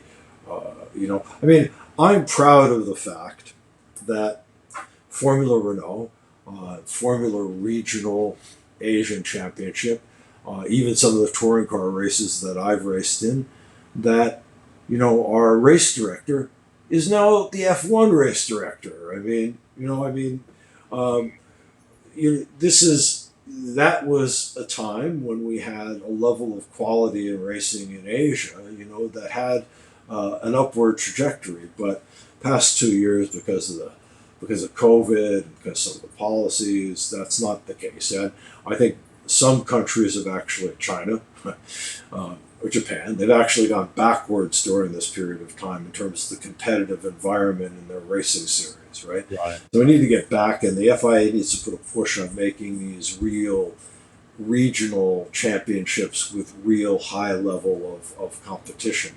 You know, Macau Grand Prix with basically 12 to 14 gentlemen drivers driving F4 cars, and one professional driver or two professional drivers.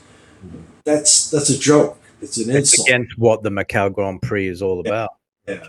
So I mean, we need to get away from that. We need to get back to FIA putting a real emphasis on making a competitive environment in Asia, and we need help with the sponsorship as well. We need someone uh, FIA, hopefully, to start putting on enough serious energy and emphasis that it helps us start to get some serious sponsorship. Either of the race series themselves, which is good. Organizers need to make money as well, right? Yeah. I mean, God knows, Kenneth Ma spent half his life Yeah. and his own money and a lot of blood, sweat, and tears trying to get quality racing going on. Without a big major sponsor coming in to help, it doesn't succeed. I mean, and um, could could could it have worked with a big major sponsor? Absolutely. Like I said, people weren't willing Yeah. to go to do a street race, next to the beach in Thailand, where you're going to get 20, 30,000 people watching the race. I mean, they weren't willing to do it. They rather race all the races in front of empty stands in Zhuhai Wow. because it was cheap to do that. I mean, it's cheap to do that. Zhuhai, I don't know if you've ever driven to Zhuhai. Zhuhai is a decent circuit, but it's very easy. It's very simple. It's not Right. technically No difficult. challenge. It's not physically difficult. It's not intellectually challenging. I Right. mean, it's like a 9-hole golf course that's flat. I mean, it's not very challenging. So the teams they would rather stay there and do all the races Mm. than actually like lose money and go someplace else. Right. Lose money and race at other venues like Bang Seng or like Korea or like Japan or Yeah. even Sepang. Even though we did some Formula Renault races in Sepang and some in Thailand, it was a challenge the last 2 years to get people to even do that. They just wanted to race in Zhuhai, Zhuhai, Zhuhai. I mean, so Yeah. a major sponsor, and then also some rigor and discipline from the FIA. Yeah. And A clear path, yeah, a clear career path going up the ladder in Formula Racing in Asia.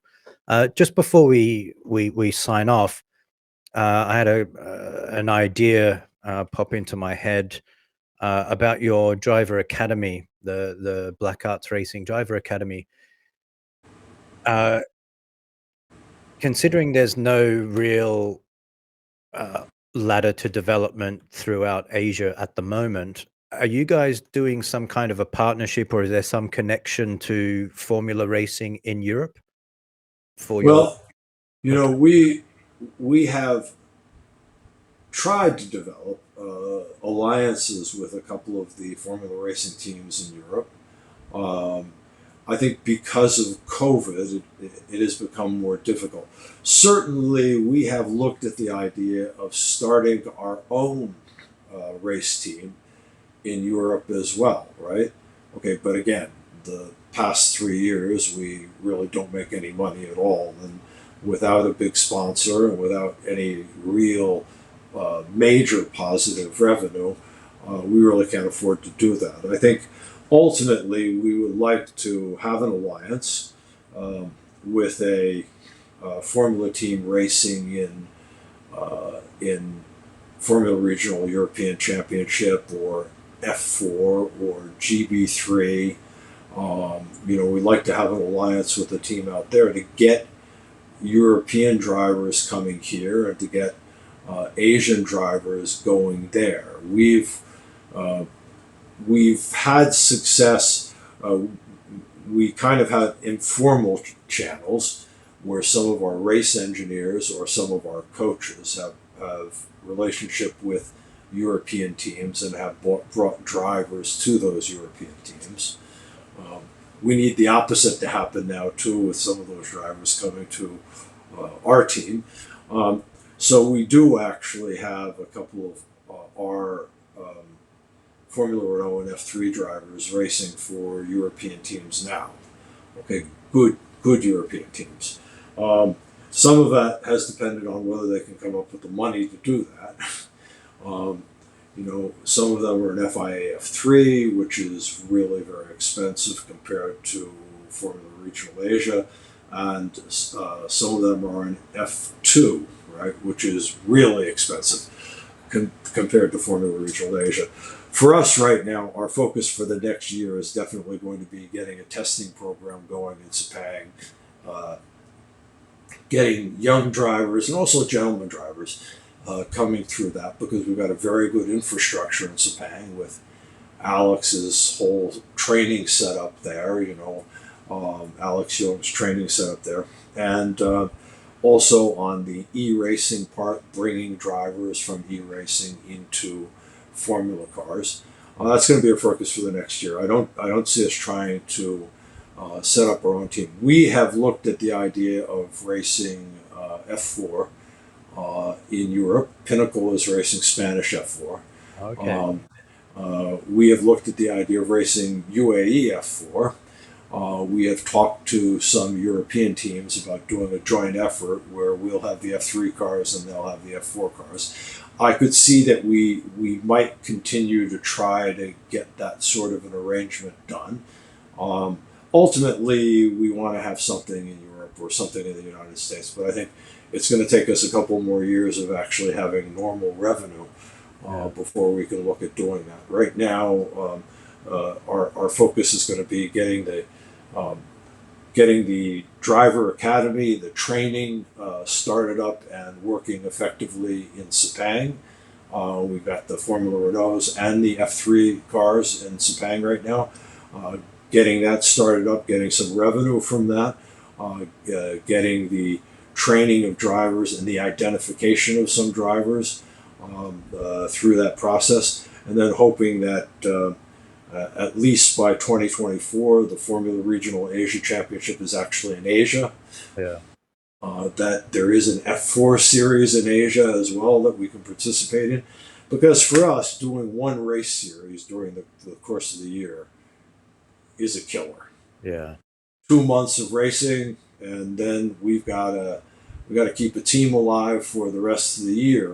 I mean, we can do that with a lot of training and testing in Sepang. And like I said, Sepang is a great circuit. It's technically difficult, physically, it's a little bit difficult, intellectually, it's a little bit difficult. It's a great circuit. It's hot, so that adds to the physical difficulty, which is always good. It rains, which is also ideal. If you can have it rain once a day, during testing, Yeah. Every day between 4 and 6 p.m. it rains. or at least rain once over 2 or 3 days. Yeah. That's really good for training drivers. So it's an ideal place. We just need to get the testing going on a high level, and we need to identify some drivers.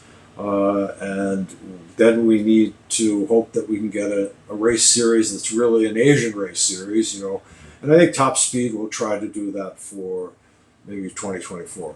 2023, I think because of the power of the European teams, they're going to insist that we race in UAE, which is a mistake from my perspective. But, I think until the FIA puts the foot down, that's the way things are going to be. Well, any companies out there that need exposure in the UAE, give us a buzz. But Bill, we're going to have to close off for the moment. Look, I really appreciate you joining me today. You've really given us a fantastic insight into the current state of Asian motorsport and what BAR are doing. And I hope to see you here at Sepang sometime soon. Yeah, hopefully I can get there in the fall, man. Yeah, nice one. By November, hopefully. Great. All right. Once again, Bill, thank you very much. Thank you. And we'll have a bit of a chat after here. Hello, motorsport fans. Don't forget to subscribe, turn on your notifications, and like this video so we can keep the channel going.